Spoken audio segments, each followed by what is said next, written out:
Happy New Year, Ian Puddick. Happy New 2015. It's going to be a big year. Do it all over again. We're starting where we mean to continue, yeah? I have to hold this thing, camera, because it's recording our sound, yeah? We've come down here outside Scotland Yard. We brought the Bible of police corruption with us, The Untouchables. Fantastic book, absolutely fantastic. Yeah, and if you haven't read it, you really ought to try and get yourself a copy of it. It's in republication, isn't it? It's in republication, but what's really interesting is that Scotland Yard, via the Home Office, actually tried to ban that book because they didn't feel that the contents were in the public interest. We feel they are. Yeah, absolutely. I mean, there's a guy called Ed Gooney who's part of his story is covered in this book, and he'll be coming down later on to join us at Scotland Yard. He might be here very, very soon in his 9/11. So, yeah. So, anyway, how's things been in the last year for you, Ian? It's been a very interesting year. I've been trying to put my business back together and focus on that, so that's taken up a lot of my time. But with your support and lots of others, we've been out doing our bit, trying to make a noise. Yeah. I think we need to make this really clear. When we talk about police corruption, what we really mean is the lack of police accountability. That's the real issue. There'll always be corruption. There'll always be people that do bad things. We cannot stop that. But the fact that they're not properly held to account, whereas you and I would be as members of the public, I think that's the real issue that we moan and complain, and more importantly, campaign about. I think, yeah, absolutely. I think that's fair. And I think certainly in the last year, 2014, I mean, we've been at this pretty much. Your story started in 2008 as well, didn't it? 2009. 2009. So mine started in 2008. So for a long time, 5-6 years now, we've both been at this police accountability. Two normal guys. Yeah. We've had quite a few trolls lately, haven't we? Yeah, loads of both trolls. Both of us, lots of trolls. So obviously we're pushing the right buttons. Yeah. And some trolls have been set on us. Apparently you're a multi-millionaire. So am I. Apparently I got £4 million donation. Lie, that's completely true. Apparently, yeah. I don't know where the money is. No, nor do I. Nice suit and stuff, but you know. Anyway, so in the last sort of 6 years, the issue of police accountability has really come to the fore, and it's people like you, people like me, and many other people who are sort of banging on that door, on the door of Scotland Yard, and basically calling them to account. Well, there was a time when the mainstream press ignored largely police corruption for the simple reason that police officers were taking cash bribes from journalists to get the salacious stories on celebs. So there was this really close relationship. I think, to be fair, since Leveson, that relationship has deteriorated, and now almost on a regular, I say a weekly, bi-monthly basis, there's at least a few stories about police corruption and big police corruption. They are being held to account. We've had the Leveson inquiry. There's going to be the Leveson 2 inquiry. I understand that Brian Leveson, or Lord Leveson, is no longer going to be chairing that. They're going to be looking for somebody else. But that Leveson inquiry is still going on. But more importantly, that is all about police accountability. And that's the sort of Leveson's been quite a watershed in terms of the relationship between the police and the media. Daniel Morgan case is at the centre of all of that. And again, I think Daniel Morgan covered a bit in this story, in this book.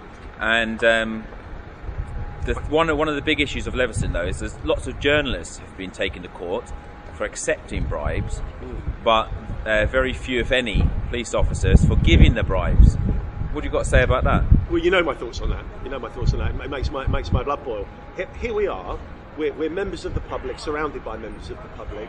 What separates the police from us and other people around is they swear a unique oath to uphold the law. We don't swear that oath. Members of the public don't swear that oath. But the police here do swear an oath. That's what separates them from the public. That's why a police officer is always believed in court above a member of the public if the stories differ, because of that oath. That oath has to have meaning. To answer that question, why did we have the Leveson inquiry in the first place? The only reason, everyone talks about hacks and journalists did this and journalists did that. Yeah, they did some terrible things. They clearly broke the law.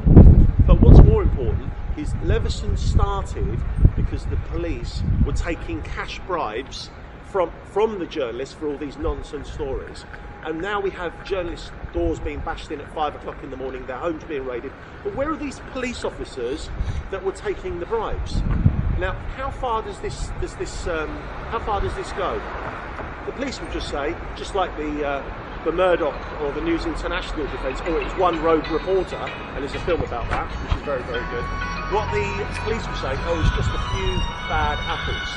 But speaking to the former Home Secretary, Alan Johnson, just doing an interview. I'll call you back in a minute, he was asked about the hacking and whether there was hacking, and he spoke to the Assistant Commissioner John Yates, and Assistant Commissioner John Yates said to the Home Secretary there was no hacking, it was a storm in a teacup. Now, if an Assistant Commissioner can say that to the Home Secretary, the average man on the street's got no chance. The average man on the street's got no chance. So that's what we're really talking about. And can I just say one more thing? Of course you can.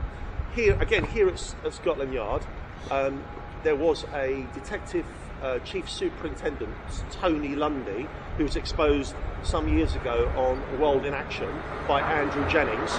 Incredible story. The FBI tipped off Scotland Yard that £100 million worth of cocaine was coming into the country. This is about 15 years ago. £100 million worth of cocaine coming into the country. Scotland Yard were on the ball and they were going to stop this coming in. The FBI warned them that they had a mole, that the drug dealers had a mole here at Scotland Yard. Scotland Yard investigated it and found out that Detective Chief Superintendent Tony Lundy had been taking cash bribes, over £100,000 in cash bribes. Now, is he languishing in a prison somewhere? No, he lives in Spain now. He retired on ill health on an enhanced police pension. They were going to have a disciplinary investigation into this chap who'd been taking the cash bribes, but he became too ill to be interviewed and had to be... it just makes my blood boil. That sort of brings us neatly back to this morning, where I met an investigative journalist from World in Yes, Action. Yeah. And yeah, right here this morning. You can go to your Twitter feed page and see the World in Action, that you've bought the rights to publish. You can see that World in Action documentary, which is an amazing documentary. Yeah, there's a whole documentary made by World in Action called Cleaning Up the Yard, hence Cleaning Up Scotland Yard. It's banned by the Home Office. I managed to get the licence to broadcast that. I put it up. It had 250,000 hits in about 3 months. It was then taken down by YouTube because Scotland Yard complained. It's back up there again now. It's had a few hits. But again, it's really about police accountability. And it really, if you want to understand why we have bent cops today at a really senior level, watch this documentary. Because it's not about a few bad apples. It's not about a few senior officers turning a blind eye to the law. It's about the culture in this place. And it's the culture in this place that pervades, that allows these things to go on. It's outrageous. It's absolutely outrageous. And sort of Leveson 2, you're saying, is going to start looking at that police corruption side of it, and hopefully some police officers are going to start to be held to account. They are. The whole purpose or the whole premise of the Leveson 2 inquiry is about police accountability and the police relationship with the press. So that will be really, really And people have got a lot of criticism of the British MPs in this country, but some of the British MPs have been quite strongly behind all this. People like Tom Watson. Tom Watson, Simon Dantek. There's some fantastic MPs out there that are campaigning to make this place a much more accountable place. Scotland Yard are public servants, and they're here to serve us. And I think that has been lost in translation somewhere when they're involved in all these shenanigans, are above the law, allowed to do whatever they want. They need to be held to account. And Tom Watson's link, so we've gone from drugs, £100 million of cocaine being imported into the country, nothing being done about it. We went from drugs to media corruption, links between the police and the media, and we move on to something that's really blown up in 2014, that's child abuse. Yeah, the child abuse. And Tom Watson's been quite a link in all of that to try and blow. To be fair to Tom Watson, I think more than a link. I mean, Tom Watson has been an absolute people's champion. Yeah, he's a bit of a hero. He's not on the New Year's Honours list this year, though, is he? Funny you should say that. Despite all his good work, he hasn't been put into the New Year's Honours list. Despite, I don't know what to say about that, but a true people's champion. He took on the Murdoch empire. To be fair, not single-handedly. There were a few others with him. But as a voice for people campaigning for transparency and for the law to be fair and to be upheld, I think Tom Watson is one of my heroes, really. And we've done this year in 2014. We've done a number of things throughout the year to try and sort of bring a focus on police corruption and try and sort of bring them inside there in Scotland Yard to the realisation that that pretty much it's not under the carpet anymore. It's frozen. it's well known now that there's a real serious issue with accountability and police corruption. Yeah. We did clean up the yard this year. Yeah, we did in April. In April. But it was a bit warmer then. Yeah. So we plan to do. We're going to do some more of that this year. Yeah, well, we're going to try. We're trying. There's a group of us, and we're going to try and meet at least once a quarter. Go to Speaker's Corner, hand out leaflets, share our experiences about police accountability, and then from there take it forward in terms of trying to get it into the mainstream. But the biggest thing is we've got we're keyboard warriors. When the press isn't particularly interested, you have an army of journalists online that are interested. People's blogs. Journalists? I'm a journalist now. You are. It's fantastic. I mean, this year I made 6 documentaries in relation to police corruption, the lack of accountability. You can have a look at them, called Justice Tonight. One of them was about you and your experience. Before we get to that, though, but what kind of a year has it been for you? Because you've done some amazing things, and we need to talk about that. It's been really interesting, very, very interesting. 2014, obviously, the thing that I've done, which is the system itself. I mean, I came here in 2013 and said, if the government and the people who seek to govern us are not going to hold the police to account, then we, the people, have got to start doing it ourselves. Yeah, of course. And one of the things that I've started doing myself is private criminal prosecutions, bringing the police into the criminal courts for conduct that is clearly criminal. And have the mainstream media ignored you in this? Largely, yeah. No, that's not strictly true. Largely, I mean, there's been some coverage. You've had some I think you've had some very good coverage. The coverage that you've had is superb. But I think there's some sort of now there's some sort of notice or reluctance to start carrying on the publicity of it, because certainly something happened this year. One of the prosecutions against the police secretary for perverting the course of justice was brought to a close in October this year.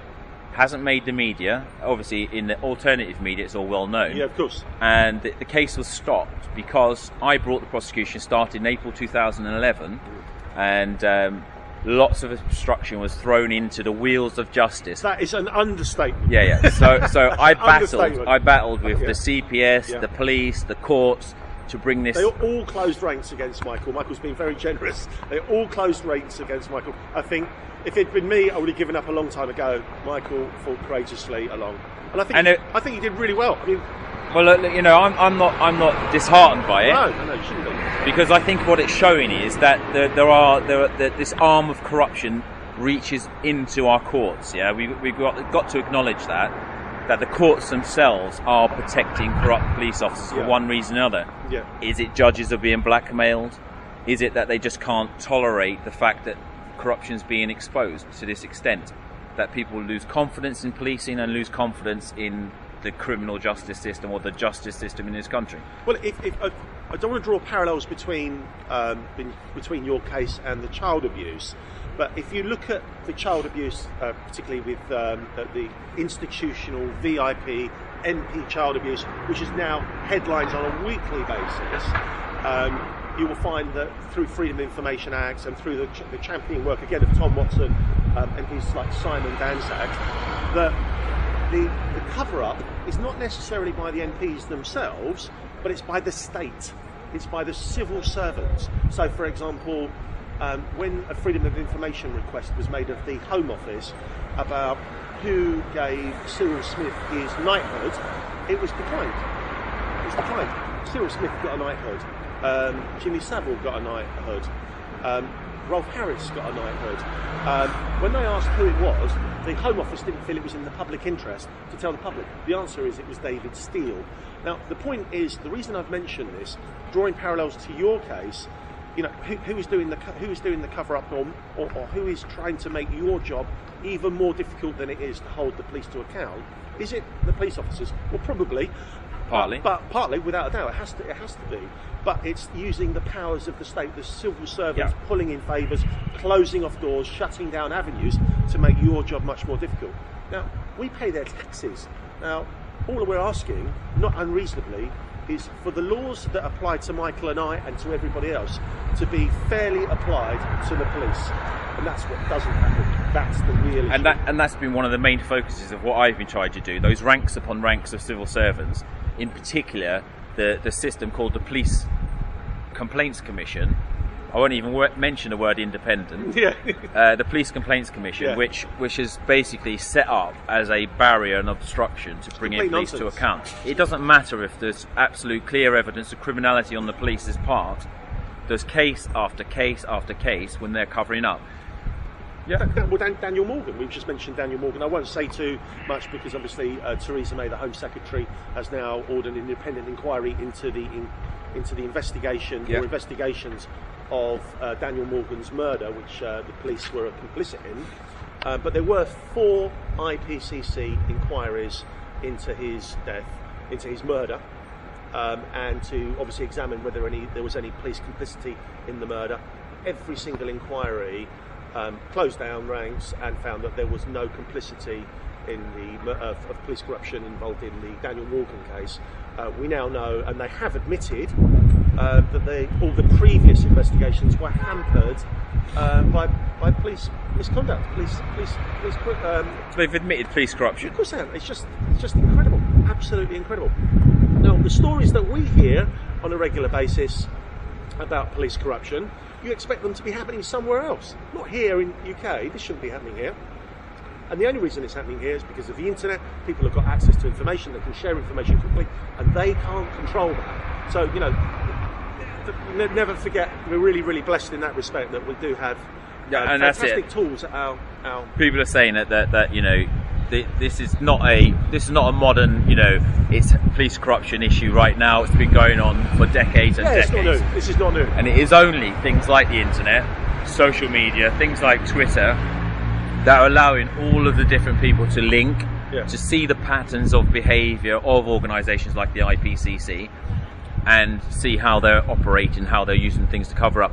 There's a case going on at the moment in High Court with the IPCC, which is actually trying to shut down the criticism of the IPCC against a journalist called Neil Wilby up in the north, who's been very sort of active in bringing together different cases and exposing corruption within the IPCC and how they regularly cover up police corruption. So they've now admitted that the IPCC is funding that civil action of harassment to try and shut down the website, and shut down what he's saying. It's just disgusting. And Neil's a good man. We know Neil well. Neil's a very nice guy.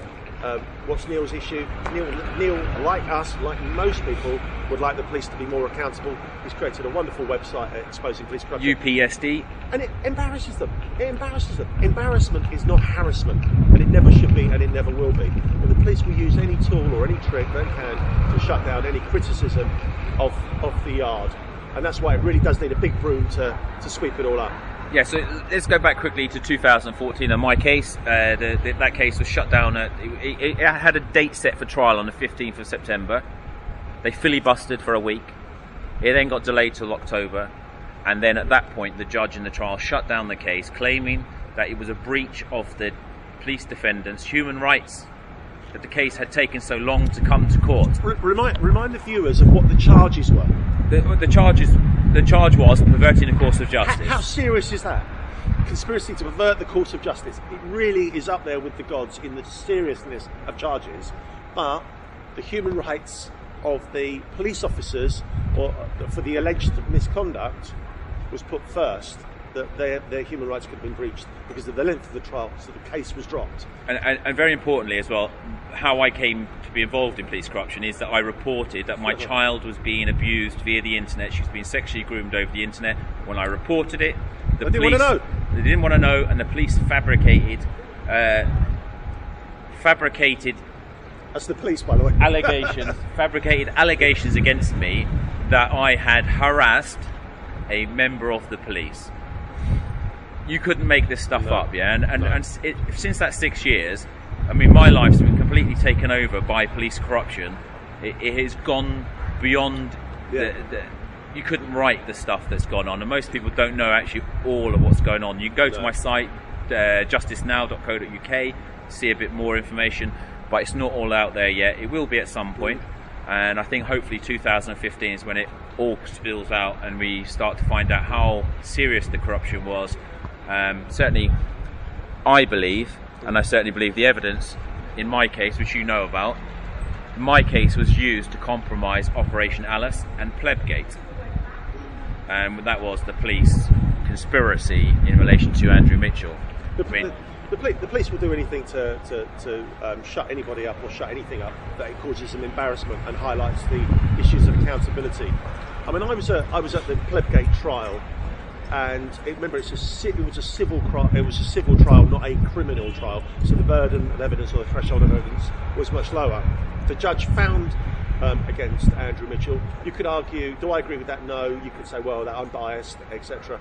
But it was reported by the media, and this was the reason that the judge found against Andrew Mitchell, but in favour with the police. He said, this is what he said. It came down to, did he say it or didn't he say it?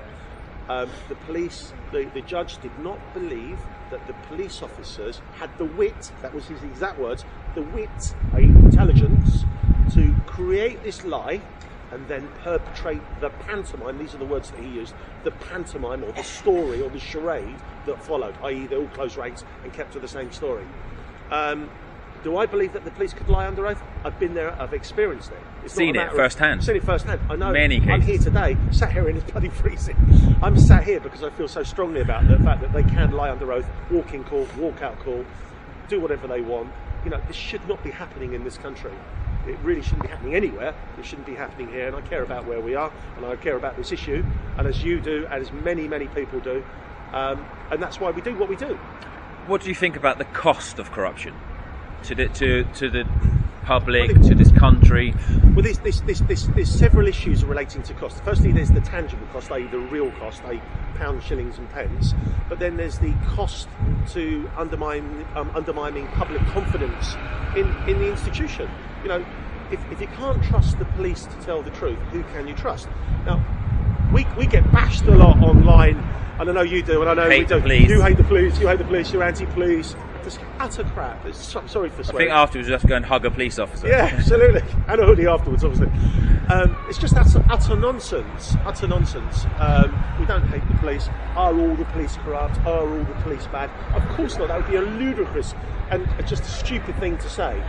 Most officers that I've encountered are good, decent officers. They're doing their job. They're public servants. The issue is the lack of accountability for the officers that do wrong, and more importantly, the culture that's here. And it's this culture and this lack of accountability that is eroding public confidence in the police. There's all surveys now that public confidence in the police is an all-time low.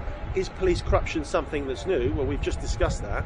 The answer is no. It's been here for a long time. But the public now know about it, one, because of the internet, two, because of some very high-profile cases, and three, because the press are now reporting the correct narrative, whereas before they were in bed with the police, so they didn't report the stories of police corruption. And technology as well. People have got film, audio, and we're catching the police out in the act and seeing what unfolds from that. So should we wrap it up with 2015? I mean, certainly my plans 2015 is I'm going to have a crack at getting into Parliament. Okay, so I'm going to be standing in the Uxbridge South constituency, where all my corruption started with Hillingdon Police, and just to make it even more interesting, they've flown Boris Johnson in, the Mayor of London, to stand against me. So it'll be me and Boris, the prospective future Prime Minister of this country. So Doherty versus Johnson, Now, Boris Johnson, he figures a bit in my story because the Mayor of London signed off in the region of £60,000 of public funding to pay for the criminal defence for the private prosecution I took out. And in a time when legal aid's been cut massively for the, can I use the word plebs? Or do I get outed? No. For the people in Britain, legal aid's been cut. Your right to public funding for your legal defence is disgusting. That's what's happened. I was at a conference in Oxford University the other day. They were talking about it, all the lawyers, how bad the cuts are. Yes, disgusting. And at the same time, the Mayor of London signs off not a small amount of money, but at least £60,000 of funding.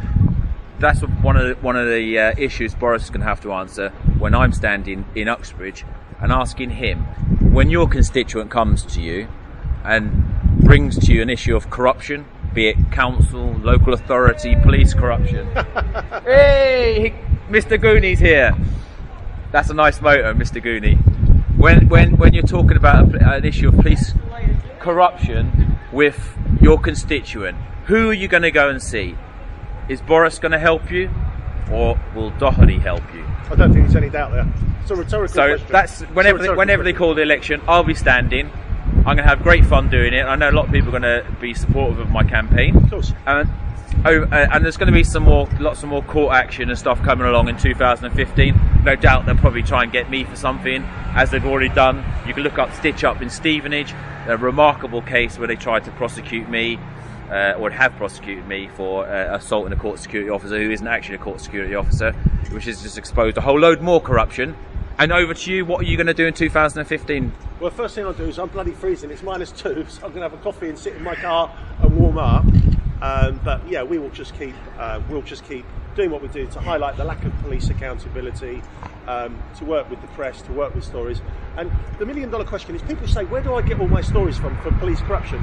Where do I get them from? I get them from the police, because there are good, honest police officers that are outraged, upset, come and sit down. at the lack of accountability. Mr. Goonies, come and join us. Come and sit on my lap. come and sit down. Have a cuddle. Happy New Year, dude. Untouchables. Just to reiterate, it's the book that hello now. This is the untouchable man. Kissed by Egg, lucky me. Egg. Yeah. His story by all accounts, how are you doing? He's a super dude, and they haven't stopped. They haven't stopped. Let me tell you what they've done. It couldn't happen to a nicer bloke. Let me tell you what they've done. It was so far.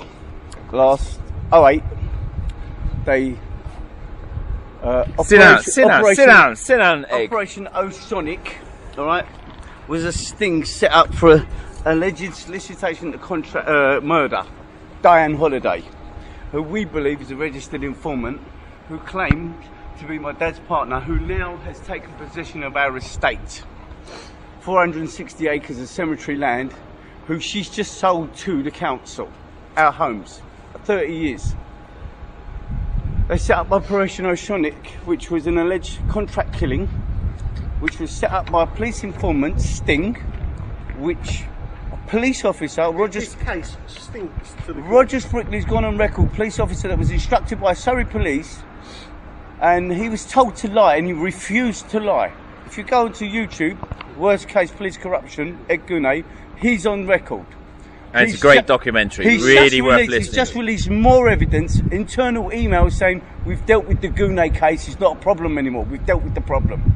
No, they haven't. They smashed up a Colf to make out there was an accident, to make it look like she was assassinated. They had helicopters up in the air. They had a 9-month surveillance operation. They tried to put 3 undercover officers as contract killers, right, to get me out of the way. I spent a year on remand. I had a 5-week trial with the Old Bailey, was found not guilty and proved with my own evidence. And the first prosecution witness, Roger Sprickley, said, Mr. Gunay told me he was being set up, but I didn't understand him. I thought he was just crazy from his last miscarriage of justice. That was a prosecution witness. At that point, that trial should have collapsed.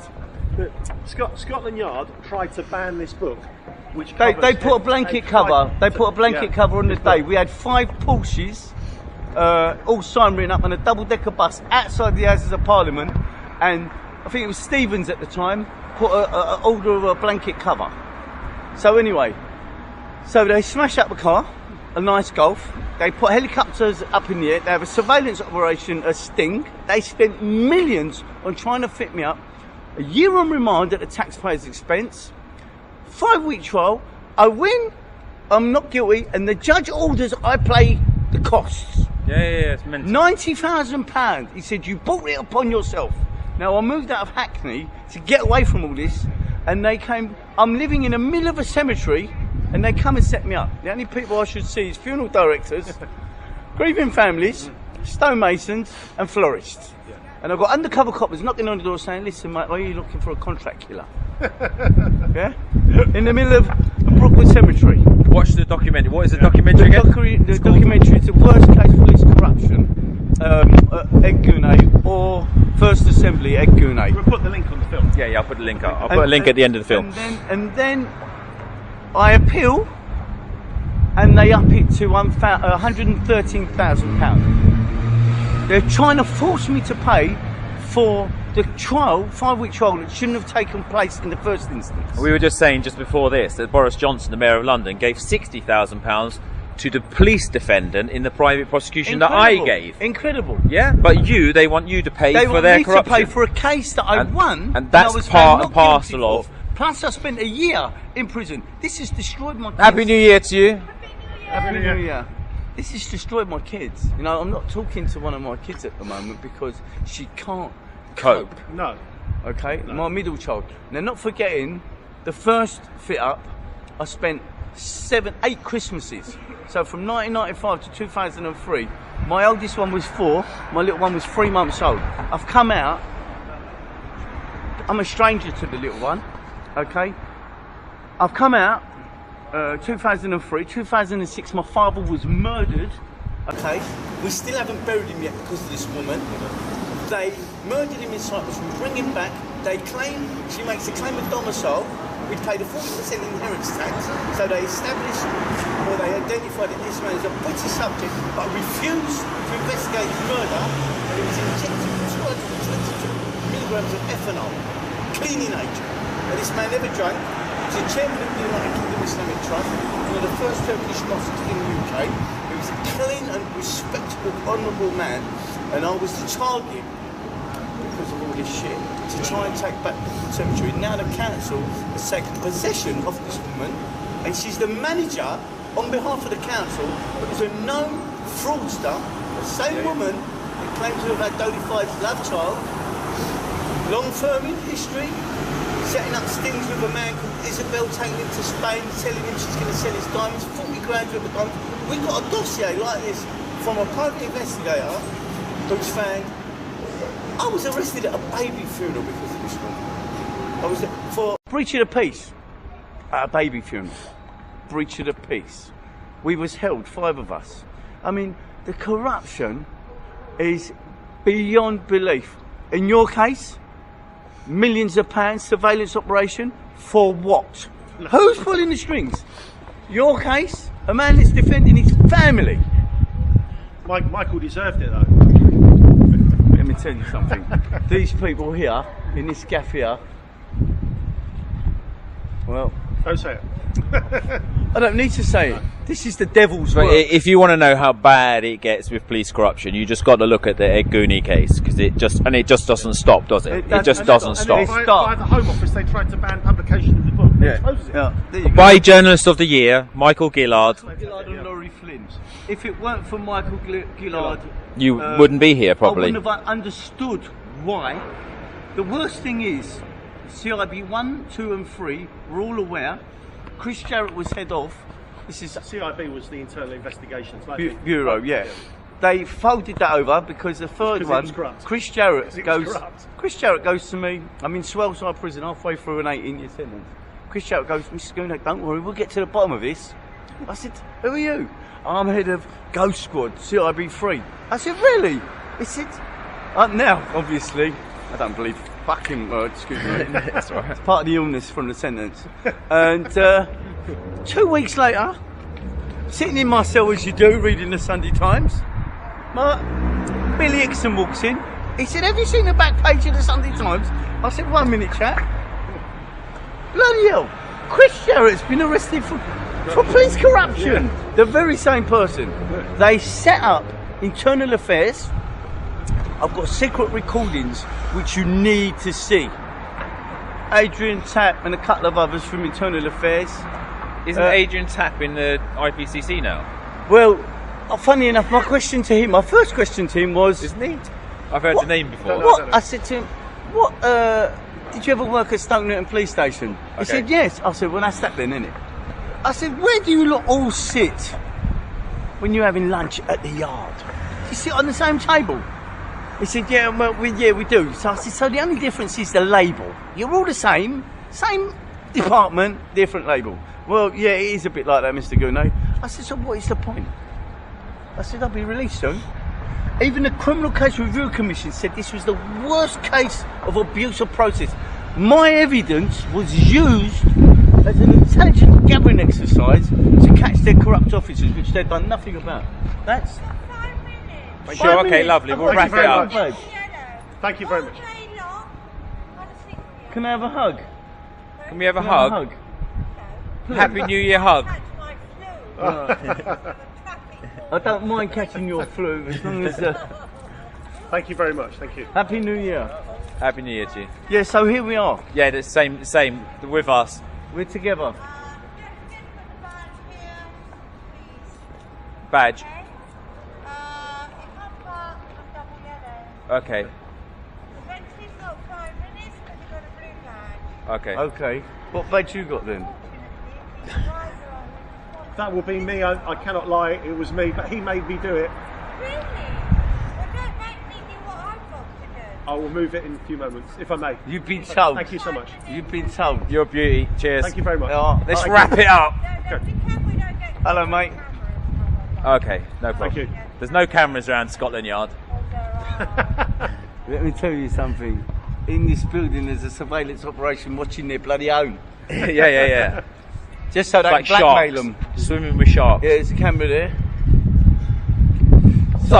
So yeah, I mean, the extent of it is it's deep. I mean, these people have been getting away with murder. The man that planted in the first case the guns and drugs in my daughter's bedroom turned out to be the same man that got nicked for conspiring to murder a known criminal, Colombo and Morgan. He was filmed. They went to a known criminal to say to him, listen, we want you to murder this bloke. If it goes wrong, give us a call. It happens all the time. So the criminal shit himself. He's filmed it, gone to Channel 4, they filmed it, and they've got the cop on tape saying, we want to murder him. If it goes wrong, we'll clean it up. This is the gangsters. There's the same thing in the Daniel Morgan case where Happy New Year. The police officer set up the wife of a client, with drugs in her car. Went to jail for 4 years for it. His name is. But this is what they're doing. They are bringing in heroin themselves. This is what I know. They are bringing in. There's a whole book called Scotland Yard Cocaine Connection. I forgot to bring it. Well, you know, I'm going to be. There's areas that they're not looking into that they need to look into. The commanding officer in my case was Roy Ram, right? Roy Ram, head of the flying squad. Yeah, very naughty boy, very clever man. He had to resign, I was told, from my case. He was the youngest serving commanding officer, and he was appointed. This will interest you. One of 3 members that sit on the committee that authorises the licences for casinos. Very nice. Very nice. Funny handshake and all that. And all that. How does that work? Well, we mentioned it earlier. My final wrap. Assistant Commissioner John Yates told the Home Secretary Alan Johnson that they had no evidence of hacking, even though they had 300 million emails that they hadn't even started to look at. But more importantly, he told the Home Secretary that hacking was a storm in a teacup. If an Assistant Commissioner can say that to the Home Secretary, the average man on the street has got no chance. Well, it's his old mate, isn't it? Anything for 2015, Egg? What's We're coming. And we're coming Well, we're here already. Yeah. We're here. It's the morning, New Year's Day, and we're here in the face of Scotland Yard, and we want the yard cleaned up. Read the book, okay? Read the book. Our community is getting strong. We've now in a very position to go and see Boris Johnson directly because he's got blood on his hands, mate. Well, I'll be standing in the elections against Boris Johnson this year. Well, let me tell you something. We've got a very big congregation down our mosque, which I've taken over in Shackwell Lane. Okay. It's the first Turkish mosque that was set up in the United Kingdom by my father in 1977. We've got thousands of followers. We've now joined over another 10 mosques, which will be protesting what's gone on in Woking with the councils. And we're all behind you, Thank Michael, you. and Ian. As a team, let's go. we'll Three amigos, behind the you. three musketeers. Can I be D'Artagnan? You can. Thank you. Oh, Should we go and have breakfast? Should we go and get warm somewhere? Yeah. I am so cold. Stand up, big hug. Group hug. Right. Happy New Year to Happy New Year. Happy New Year to all the people. I'm gonna try and get this up on YouTube tonight. Yeah. Over and out. Can we get a couple of pictures? while Yeah, we're let's here? get some pictures. Let's get a picture.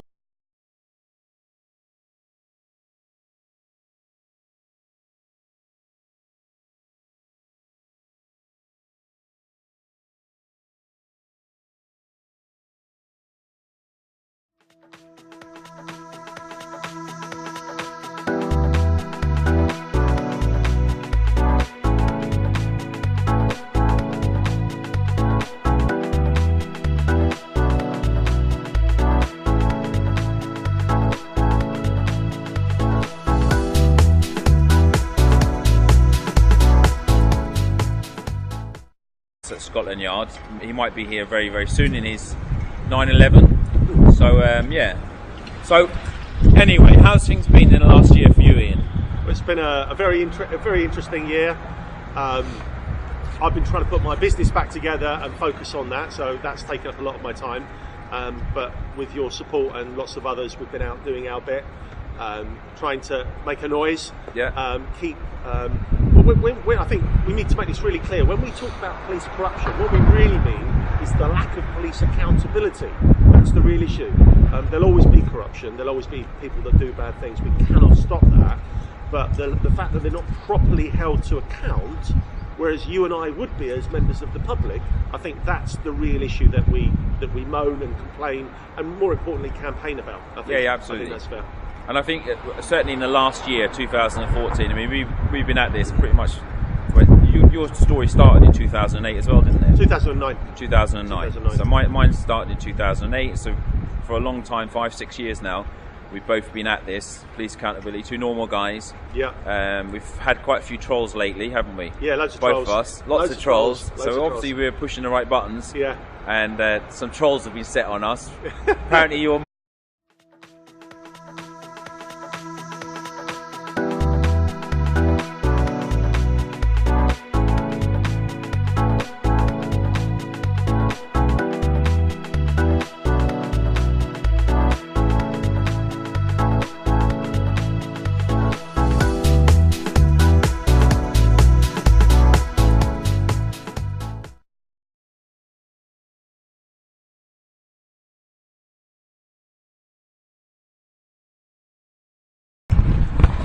Happy New Year, Ian Puddick. Happy New Year. 2015. It's going to be a big year.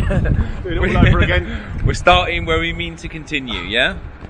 I'll have to hold this thing, camera, because it's recording our sound, yeah? We've come down here outside Scotland Yard. We brought the Bible of police corruption with us, The Untouchables. Fantastic book. Absolutely fantastic. Yeah, and if you haven't read it, you really ought to try and get yourself a copy of it. It's in republication, isn't it? It's in republication, but what's really interesting is that Scotland Yard, via the Home Office, actually tried to ban that book because they didn't feel that the contents were in the public interest. We feel there are. Yeah, absolutely. I mean, there's a guy called Ed Gooney who's Yeah. part of his stories covered in this book, and he'll be coming down later on to join us. So sort of Leverson's been quite a watershed in terms of the Yeah. relationship between the police and the media. Daniel Morgan case is at the centre of all of that, and again, Yeah. I think is Daniel Morgan covered a bit in this story, Yeah, yeah, in absolutely. this book. And one of the big issues of Leveson, though, is there's lots of journalists who've been taken to court for accepting bribes, but very few, if any, police officers for giving the bribes. What have you got to say about that? Well, you know my thoughts on that. It makes my blood boil. Here we are. We're members of the public, surrounded by members of the public. What separates the police from us and other people around is they swear a unique oath to uphold the law. We don't swear that oath. Members of the public don't swear that oath. but the police here do swear an oath. That's what separates them from the public. That's why a police officer is always believed in court above a member of the public if the stories differ, because of that oath. That oath has to have meaning. To answer that question, why did we have the Leveson inquiry in the first place? The only reason, everyone talks about hacks and journalists did this and journalists did that. Yeah, they did some terrible things. They clearly broke the law. But what's more important is Leveson started because the police were taking cash bribes from the journalists for all these nonsense stories. And now we have journalists' doors being bashed in at 5 o'clock in the morning, their homes being raided. But where are these police officers that were taking the bribes? Now, how far does this go? The police will just say, just like the Murdoch or the News International defence, oh, it was one rogue reporter, and there's a film about that, which is very, very good. What the police will say, oh, it's just a few bad apples. But speaking to the former Home Secretary, Alan Johnson, just doing an interview. I'll call you back in a minute. He was asked about the hacking and whether there was hacking, and he spoke to the Assistant Commissioner John Yates, and Assistant Commissioner John Yates said to the Home Secretary there was no hacking. It was a storm in a teacup. Now, if an Assistant Commissioner can say that to the Home Secretary, the average man on the street's got no chance. The average man on the street's got no chance. So that's what we're really talking about. And can I just say one more thing? Of course you can. Here at Scotland Yard, there was a detective chief superintendent, Tony Lundy, who was exposed some years ago on World in Action by Andrew Jennings. Incredible story. The FBI... Multi-millionaire. So am I. Apparently I got £4 million donation. Lie, that's completely true.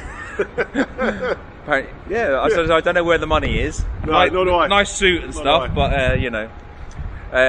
anyway, so in the last sort of 6 years, the issue of police accountability has really come to the fore, and it's people like you, people like me, and many other people who are sort of banging on that door, on the door of Scotland Yard, and basically calling them to account. Well, there was a time when the mainstream press ignored largely police corruption for the simple reason that police officers were taking cash bribes from journalists to get the salacious stories on celebs.